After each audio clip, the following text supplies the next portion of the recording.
তাহলে এই আসনে যিনি নৌকা নিয়ে আসুক না কেন তিনাকে আমরা জয় লাভ করাতে পারবো না।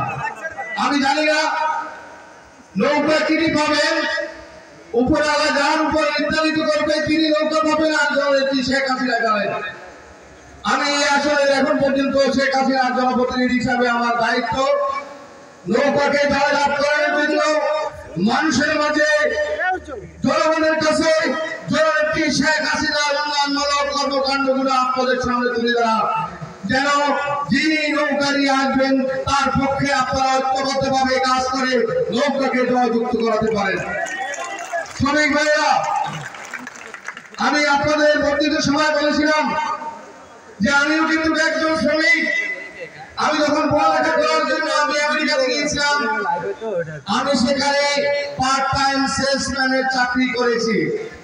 পরবর্তীকালে আমি যখন বাংলাদেশে ব্যাক করি, বাংলাদেশে ব্যাক করার পরে আমি যখন গার্মেন্টস ইন্ডাস্ট্রি করি, রাত্রেবেলা যখন নাইট শিফট চলতো, আমি আমার শ্রমিক ভাইদের সাথে আমি এমডি হিসাবে আমি তাদের সাথে একসাথে কাজ করতাম। আমি জানি তাদের শ্রম, তাদের ঘামের বিনিময়ে আজকে আমরা কেউ শিল্পপতি, কেউ এমপি, কেউ চেয়ারম্যান, কেউ অবকার, আমরা আসলে যে আপনাদেরকে মূল্যায়ন করতে পারিনি, যার কারণে আমি আবারও আপনাদের কাছে ক্ষমা চেয়ে নিচ্ছি।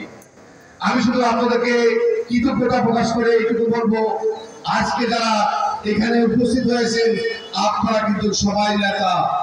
মনে রাখবেন, আপনারা এখানে যারা উপস্থিত হয়েছেন তারা কিন্তু সকলেই নেতা।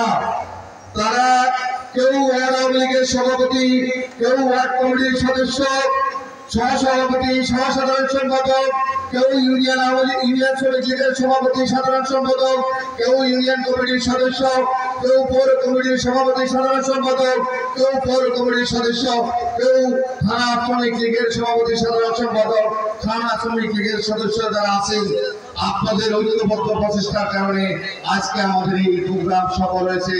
আমি সবাইকে আমার ব্যক্তিগত তরফ থেকে আপনাদেরকে আন্তরিক অভিনন্দন ও ধন্যবাদ জানাচ্ছি।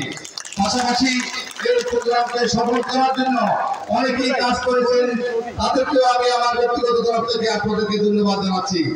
আমি আপনাদের উদ্দেশ্যে দুইটা কথা বলে আমি আমার বক্তব্য শেষ করব। মনে রাখবেন, 2014 সালের নির্বাচনের আগে বিএনপি জামাত আপনাদের রেজেকের উপরে হাত দিয়েছিল। সেদিন তারা সিএনজিতে আগুন লাগিয়েছে, বাসে আগুন লাগিয়েছে, রিক্সা ভাঙচুর করেছে, মাইক্রোবাস ভাঙচুর করেছে। তারা আবার সে আগুন সন্ত্রাসী আপনাদের বিরুদ্ধে চালাবে। আমি আপনাদেরকে নির্দেশনা দিয়ে যাচ্ছি, মামলার আসামি আমি হব। যদি আপনাদের জীবন জীবিকার উপরে কোনো আঘাত আসে, সেটাকে আপনারা প্রতিহত করে যে আগুন নিয়ে তারা আপনাদের মাইক্রোবাস সিএনজিতে জ্বালাতে আসবে, তাদের সে হাতকে আপনারা কারণ আপনারা যদি ঐক্যবদ্ধ থাকেন, এই অপশক্তিরা কখনো এই বাংলার জমিনে জননেত্রী শেখ হাসিনা সরকারের আমলে মাথা ছাড়া দিতে পারবে না। আজকে তারই প্রমাণ আপনারা আজকে